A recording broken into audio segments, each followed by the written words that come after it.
খলিফাতুল মুসলিমিন হযরত ওমর অর্ধ জাহানের খলিফা হযরত ওমরের কাছে একটা বিচার এসেছে। কিসের বিচার?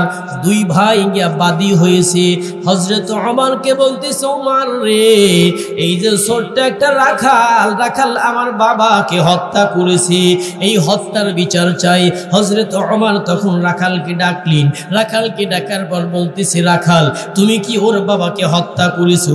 রাখাল বলতেছে, খলিফাতুল মুসলিমিন আমি কেন হত্যা করছি, হত্যার কারণ কি আপনি শুনবেন না? খলিফাতুল মুসলিমিন বলতেছে, বলো।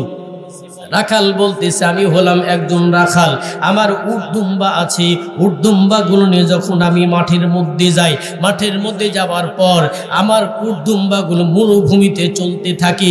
এমন সময় ওনার বাবা এসে পাথর দিয়ে আমার উট দুম্বাগুলোকে আঘাত করে। বারবার আঘাত করার পর ওই পাথর দিয়ে আমি ঢিল দিয়েছি, ঢিল দেওয়ার সাথে সাথে মাথায় লেগে সে মৃত্যুবরণ করেছে।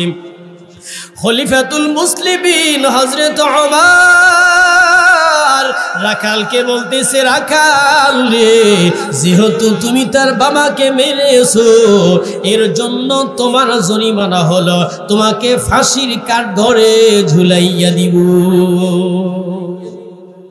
রাখালকে ফাঁসির কাষ্টে ঝুলায়। রাখাল বলতেছেন, খলিফাতুল মুসলিমিন ওমর আপনি আমাকে ফাঁসির কাষ্টে ঝুলা দিবেন, আমার কোনো আপত্তি নাই, তবে আপনি আমাকে ছোট্ট একটা সময় দিন। কিসের সময়? আমার যে সম্পদগুলো আছে, সম্পদের কথা আমার ভাই জানে না, আমার মাও জানে না, আমার বাবাও জানে না। আমি বাড়িতে গিয়া আমার ভাইকে বলবো আমার কোথায় কি সম্পদ আছে, এগুলো ভাইকে বুঝাই দিব। ভাইকে বুঝানোর পর আপনার দরবার আসলে আপনি আমাকে ফাঁসির কাষ্টে ঝুলায় দিবেন। হযরত ওমর বলতেছে, কয়দিন সময় লাগবে? বালক বলতেছে, 3 দিন সময় লাগবে। হযরত ওমর বলতেছেন, বালক আমি 3 দিনের জন্য যদি তোমাকে ছেড়ে দিই, 3 দিন পরে তুমি আমার কাছে আসবে, কিসের গ্যারান্টি? গ্যারান্টি কিসে? আমি তোমাকে চিনি না, তুমি কিভাবে আসবে আমি তাও জানি না। রাখাল বলতেছে, হুজুর আপনি 3 দিনের জন্য আমাকে ছেড়ে দেন, আমি অবশ্যই আপনার দরবারে আসব। খলিফাতুল মুসলিমিন হযরত ওমর বলতেছি, এইভাবে তোমাকে ছেড়ে দেওয়া যাবে না। সামনে অনেকগুলো সাহাবী ছিলেন। হযরত ওমর ডেকে বলতেছেন, সাহাবী তোমাদের মাঝে কি কেউ আসো, এই বালকের জন্য জামিনদার হয়ে যাবে। এই বালক 3 দিন পরে আসবে, 3 দিন পরে যদি না আসে তাহলে যিনি জামিনদার হবে তাকে ফাঁসির মঞ্চে ঝুলাইয়া দেওয়া হবে। বড় বিপদ। এই দায়িত্ব কে নিবে? দায়িত্ব নেবার মতো কোনো সাহাবী নাই। হঠাৎ করে হযরত ওমর ওনার পিছনে একজন সাহাবী দাঁড়াইয়াছিল, নবীজির কলিজার টুকরা একেবারে কাছের সাহাবী। ওই সাহাবী হাত তুলে বলতেছেন, খলিফাতুল মুসলিমিন আমি এই রাখালের জামিনদার হয়ে যাব, এই রাখালকে আপনি ছেড়ে দেন। 3 দিন পরে রাখাল আসবে, রাখাল যদি না আসে তাহলে রাখালের পরিবর্তে আমাকে ফাঁসির মঞ্চে ঝুলাইয়া দিবে। এখন বলবেন ওই সাহাবীর নামটা শুনতে মন চায়। ওই সাহাবী হলেন আবু যর গিফারি রাদিয়াল্লাহু তাআলা আনহু। সুবহানাল্লাহ। আবু যর গিফারি রাদিয়াল্লাহু তাআলা আনহু এই বালকের জন্য জামিনদার হয়ে গেল। জামিন হইয়া বালকই যখন ছেড়ে দেওয়া হলো, বালক বাড়িতে চলে গেলেন। বাড়িতে গিয়া তার ভাইকে বললেন, আমার অমুক জায়গায় সম্পদ আছে, অমুক জায়গায় সম্পদ আছে, অমুক জায়গায় সম্পদ আছে। সম্পদগুলো ভাইদের কাছে বুঝাই দিলেন। ভাইদের কাছে বুঝানোর পর ভাইদেরকে বলতেছেন, আমি একটা অন্যায় করেছি, অর্ধজাহানের খলিফাতুল মুসলিমিন হযরত ওমর বিচারের রায় করেছি, আমাকে ফাঁসির কাষ্টে ঝুলাইয়া দিবে, আমাকে তোমরা বিদায় দাও, আমাকে তোমরা বিদায় দাও। এই কথা বলে বাড়ি থেকে বিদায় নেবে। এদিকে 1 দিন চলে যায়, 2 দিন চলে যায়, 3 দিন দুপুর পর্যন্ত চলে যায়। এরপরে হযরত ওমর বলতেছে, আবু যর তুমি যার জন্য জামিনদার হয়েছো সে তো এখন পর্যন্ত আসে নাই, সন্ধ্যা পর্যন্ত সময়, সন্ধ্যার মাঝে যদি না আসে তাহলে তোমাকে ফাঁসির মঞ্চে ঝুলাইয়া দিব। হযরত আবু যর বলতেছে খলিফাতুল মুসলিমিন ওই বালক যদি না আসে আমাকে ফাঁসির মঞ্চে ঝুলাই দিবেন, আমার কোনো আপত্তি নাই। এই কথা বলার পর বেলা ঘটতেছিল, বেলা ঘটতে ঘটতে যখন মাগরিবের নামাজের আজান হবে, মাগরিবের নামাজের আজানের পূর্ব মুহূর্তের সময় এই বালক দৌড়াইয়া খলিফাতুল মুসলিমিন ওমরের দরবার দিকে যাইতেছে। এই বালক যখন ওমরের দরবারে গেলেন, ওমরের দরবারে যাবার পর হযরত ওমর বলতেছি, ও বালক তুমি তো না আসলেই পারতা, তুমি যদি না আসতা তাহলে আবু যর গিফারিকে ফাঁসির কাস্টে ঝুলায় দেওয়া হতো। বালক কি জবাব দেয় শুনিন। বালক বলতেছেন, আমার যিনি উপকার করেছে, উপকার করার পর আমি তাকে কেন বিপদে ফেলব? ইসলাম এটা পছন্দ করি না, এই জন্য আমি তাকে বিপদে ফেলতে চাই না, আমি আমার শাস্তি নিজেই ভোগ করব। এই বালককে যখন ফাঁসির মঞ্চে ঝুলাইয়া দিবে, এরপরে এই যে বালককে বলা হচ্ছে, বালক তোমাকে 3 দিন সময়, তুমি 3 দিন সময় নিয়েছো, এরপরে তুমি কেন চলে আসছো? বলতেছে, আমি আমার এই কাজটা করার পর কিয়ামত পর্যন্ত পৃথিবীতে যতগুলো মানুষ আসবে, যতগুলো মুসলমান হবে, সবাই বুঝতে পারবে ইসলামের ইতিহাসে এমন একজন লোক ছিলেন, একজন মানুষকে ঠকাইয়া আর একজন মানুষ বড় হইতে পারে না, একজন মানুষকে বিপদে ফেলে আর একজন মানুষ উদ্ধার হইতে পারে না। মুসলমান ভাইদেরকে শিক্ষা দিলাম। আবু যর গিফারিকে বলা হলো, তুমি কেন তার জামিনদার হইলা? আবু যর গিফারি রাদিয়াল্লাহু তাআলা আনহু জবাব দেয়, আমি ইসলামের সব মানুষদেরকে জানাইতে চাই, কিয়ামত পর্যন্ত যতগুলো মানুষ আসবে তাদেরকে জানাইতে চাই, ইসলামের কেউ যদি বিপদে পড়ে যায় তাকে মুক্তি করা ইসলামের একটা বড় কাজ, এজন্য আমি তার কাছে জামিনদার হয়েছিলাম। এই কথা বলার পর এরা 2 ভাই দাঁড়াইয়া হযরত ওমরকে বলতেছে, ওমর রে, আমার বাবাকে হত্যা করেছে, আমার বাবার হত্যার বিচার আমরা চাই না, আমার বাবার হত্যার বিচার করতে হবে না। খলিফাতুল মুসলিমিন হযরত ওমর বলতেছে, কেন তোমার বিচার করতে হবে না? এবার 2 ভাই বলতেছে, আমার বাবার হত্যার বিচার এজন্য আমরা চাই না, কাউকে ক্ষমা করে দেওয়া হলো মহৎ গুণ, এই মহৎ গুণটা ছিল নবীর, এই মহৎ গুণটা যখন আমার মাঝে থাকবে কিয়ামত পর্যন্ত পৃথিবীতে যতগুলো মুসলমান আসবে প্রত্যেকটা মুসলমান বুঝবে আমাদের জীবনীগুলো তারা পড়বে, আমাদের জীবনীগুলো পড়ে তারা মানুষকে ক্ষমা করা শিখবে। এখান থেকে 3টা শিক্ষা আমরা নিয়েছি। 1 নাম্বার শিক্ষা হলো, আবু যর গিফারি রাদিয়াল্লাহু তাআলা আনহু জামিনদার হয়েছিলেন। কেন জামিনদার হয়েছিলেন? ইসলামের কেউ যদি বিপদে পড়লে আরেকজন পাশে গিয়ে দাঁড়ায়, আর আমার দেশের মানুষ কেউ বিপদে পড়লে একটু নিচে পড়েছে আরো নিচে ডাবায়, আছে না নাই? 2 নাম্বার শিক্ষা পেলাম, ওই যে যুবক কথা দিয়েছিল, কথা দেওয়ার পর কথা মতো আবার চলে আসলো, আর আমরা ওয়াদা দেওয়াদা ভঙ্গ করি, ওয়াদা দেওয়াদা ভঙ্গ করা মুনাফিকের আলামত। 3 নাম্বার শিক্ষা পেলাম, ওই যে যুবক ওখানে গেলেন, যুবক যাওয়ার পর ওই যে 2 জন যে বাদী ছিলেন, 2 জন বাদী ক্ষমা করে দিলেন।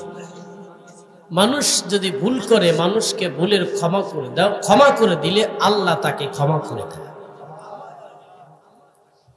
মায়ার নবী বলতেছেন, ও দুনিয়ার উম্মত, তোমরা যখন গুনাহ করবা আল্লাহ তাআলার কাছে তওবা করবা। আল্লাহ তাআলা বলতেছেন, কোন বাবার কোন মার যদি কোনো সন্তান হারিয়ে যায়, এই সন্তানের জন্য মা বাবা ব্যস্ত হয়ে যায়, এই সন্তানকে কখন খুঁজে পাবে।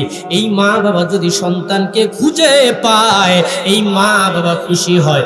মা বাবা কেমন খুশি হয়? মনে হয় সদ্য মাত্র পৃথিবীতে ভূমিষ্ঠ হয়েছে, এই মা বাবা এমন খুশি হয়। আল্লাহ তাআলা জানায়া দেয়, ওরে দুনিয়ার গোলাম, তোমার সন্তান যখন হারাইয়া যায়, ও ওই সন্তানকে যখন তুমি ফিরে পাও, সন্তানকে ফিরে পাওয়ার পর তুমি যেমন খুশি হও, একজন মানুষ যখন ইসলাম থেকে দূরে চলে যায় আবার যখন ইসলামে চলে আসে, আমি আল্লাহ তাআলা ওই মা বাবার চাইতে বেশি খুশি হইয়া যায়। একটি গেলাস পানির ফলে বাইজিদিরে কোলে তুলে, হাত তুলে মা বলে বাইজিদিকে ওলি বানাও। মায়ের দোয়া লও হে মুমিন, মায়ের দোয়া লও, মায়ের দোয়া লও হে মুমিন, মায়ের দোয়া লও। বিপদে পড়বে না তুমি যখন যেথায় যাও, মায়ের দোয়া লও হে মুমিন, মায়ের দোয়া লও, মায়ের দোয়া লও হে মুমিন, মায়ের দোয়া লও। মায়ের দোয়া কেন নিবেন? একজন ভালো মার কি উপকার, একজন ভালো মার কি গুণ শোনেন। দিল্লির জমিনে বাড়ি কুতুবউদ্দিন বখতিয়ার কাকি। কুতুবউদ্দিন বখতিয়ার কাকি যখন পৃথিবীতে ভূমিষ্ঠ হলেন, কুতুবউদ্দিন বখতিয়ার কাকি যখন বড় হলেন, মাদ্রাসা পড়ার মতো উপযুক্ত হয়ে গেল, কুতুবউদ্দিন বখতিয়ার কাকির মা মাদ্রাসায় নিয়ে গেলেন। ওস্তাদকে বললেন, ওস্তাদ আমার সন্তানকে আপনি মাদ্রাসায় ভর্তি করেন, আমার সন্তানকে মাদ্রাসায় ভর্তি করে আপনি তাকে শিক্ষা দেন আলিফ বা তা সা। হুজুর তাকে ভর্তি করলেন, ভর্তি করে তাকে শিক্ষা দিলেন আলিফ বা তা সা। এই বাচ্চাটা বলতেছেন না আমি পড়বো আলিফ লাম মিম, যালিকাল কিতাবু লা রাইবা ফীহি হুদাল লিল মুত্তাকিন।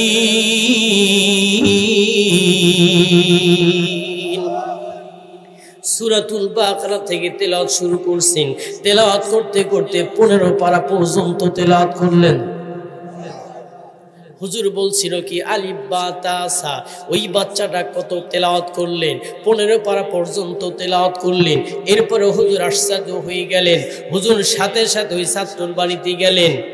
কুতুবউদ্দিন বখতিয়ার কাকির মাকে বলতেছে, ও কুতুবউদ্দিন মা, তোমার সন্তানকে তুমি মাদ্রাসায় ভর্তি করেছো আর তুমি বলেছো তোমার সন্তানকে আলিফ বা তা সা শিক্ষা দিব, তোমার সন্তানকে আলিফ বা তা সা শিক্ষা দিতেছি, কিন্তু তোমার সন্তান আলিফ বা তা সা না পড়ে তোমার সন্তান আলিফ লাম মিম থেকে শুরু করে 15 পারা কোরআন শরীফ মুখস্থ শোনাইছে।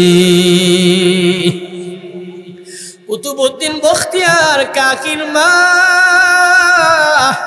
ডেকে বলতেছে, উস্তাদ আমার সন্তান 15 পারা কোরআন শরীফ মুখস্থ করেছে, এইটা আমি মা কখনো জানি না।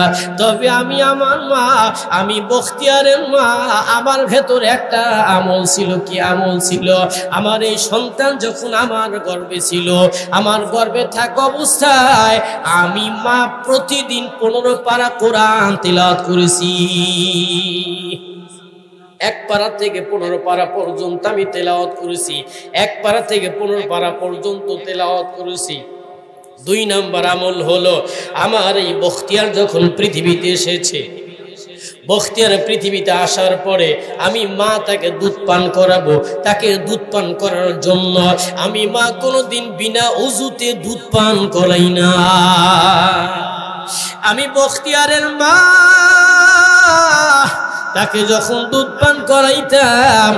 পান করাইতাম আর আমি কুরআনুল কারীমের তেলাওয়াত করতাম, ওই যে সূরা বাকারা থেকে শুরু করে 15 পারা পর্যন্ত তেলাওয়াত করতাম, আমার মনে হয় আমার সন্তান তেলাওয়াতগুলো শুনে আমার সন্তান মুখস্থ করেছে।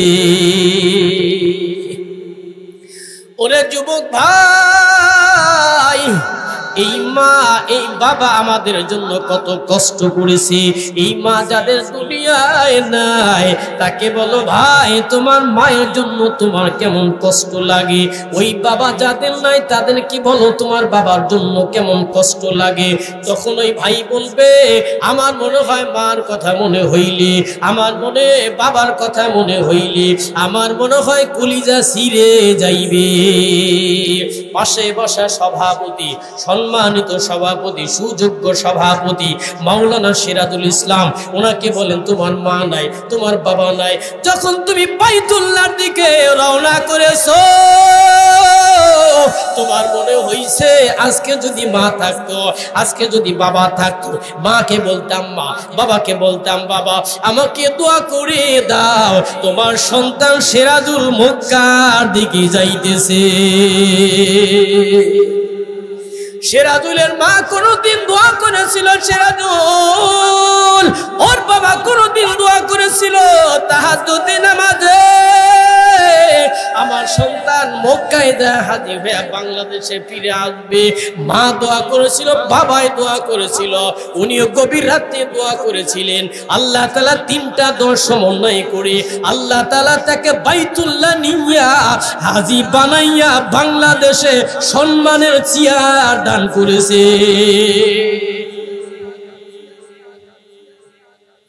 আমিও গুনাহগারের মা, কোন দিন আল্লাহর কাছে বলেছিলাম আল্লাহ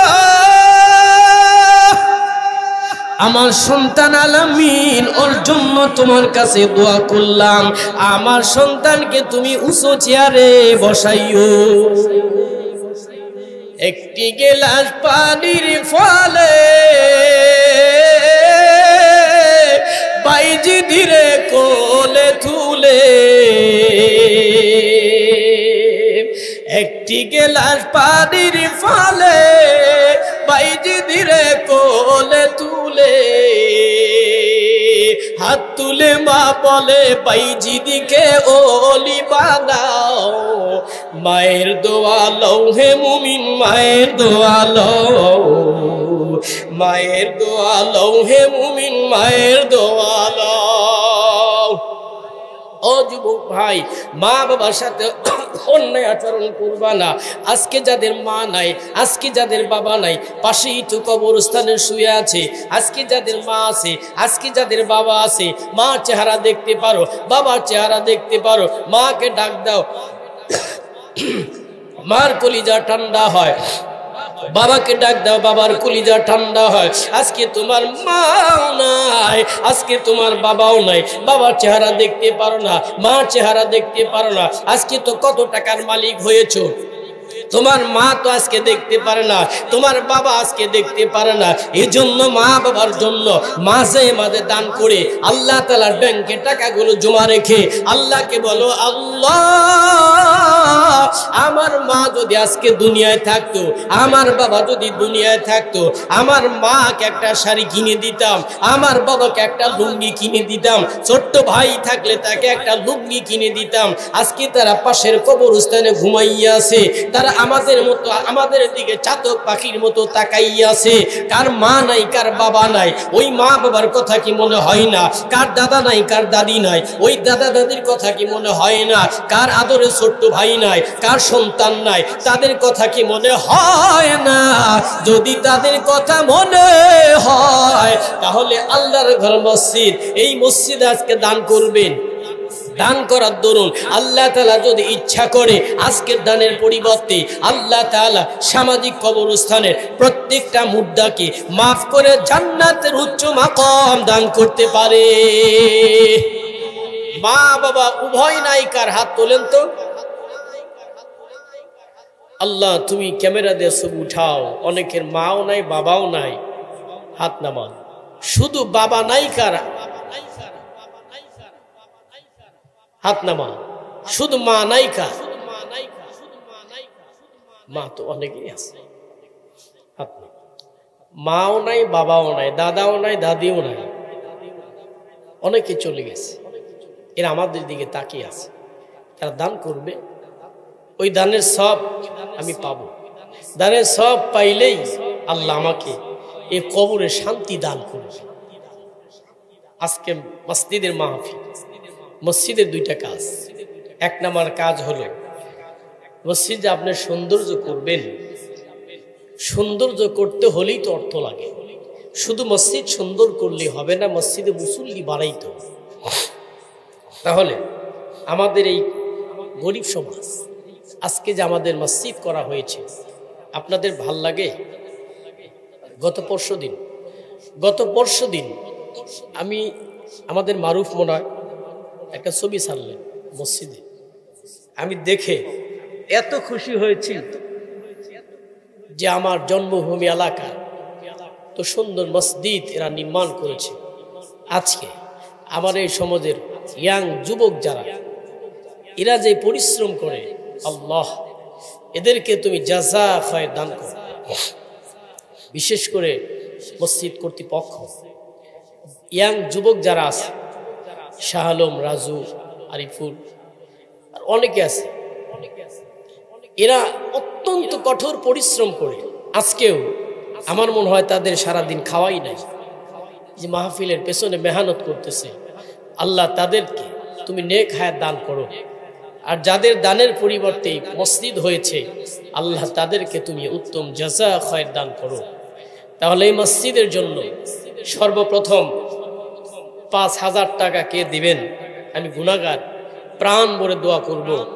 আমাদের প্রধান বক্তা যিনি আজকে উনি কালেকশন করবেন না, উনি অসুস্থ, হালকা আলোচনা করে দোয়া করবেন। উনি আসতে চাইছিলেন না, আমি রিকোয়েস্ট করে নিয়ে আসছি। যার দরুন কালেকশন আমি শেষ করে দিই, হুজুর এসে আলোচনা করবে। মা বাবার জন্য 5,000 টাকা সর্বপ্রথম কে দিবেন? আমি তার জন্য প্রাণ ভরে দোয়া করব। আমারটা আমি আগে বলে নেই। কিছুক্ষণ আগে যুবক ভাই আব্দুল্লাহ ভাই বললেন এই চেয়ারটা মনে হয় মাহফিলের জন্য বানানো হয়েছে, সামনে একটা টেবিল নাই। টেবিলটা কত খরচ? প্রায় 3,000। আমি বলছি 3,000 না, আরও বেশি হলো, যা লাগবে এই টেবিলটা আমার খরচ আমি দিয়ে দিব। আলহামদুলিল্লাহ আজকের কালেকশন। এরপরে মসজিদের, আমাদের মসজিদে একটা চেয়ার লাগবে, মেহরাব যেটা, ওইটা প্রায় টাকা উঠতেছে। টাকা ওঠার পর এটা বানানোর পর সামনে স্ট্যান্ড লাগবে, এরকম স্ট্যান্ড মোটামুটি ভালো দাম লাগে। ওই স্ট্যান্ড যখন লাগবে সেটা আমি দিব। আলহামদুলিল্লাহ সন্তুষ্ট হয়েছেন তো? আলহামদুলিল্লাহ। 2টা দান আমার পক্ষে থেকে যখন লাগবে বলবেন, আমি দিয়ে দিব ইনশাআল্লাহ। এখন আপনাদের পালা, বলেন। মা নাই, বাবাও নাই। আচ্ছা কত? 2500। সব ভাই মিলা। আমার শ্বশুরের ডেউছে না, অসুস্থ, ভালো করে দোয়া নেবেন না। শেষ।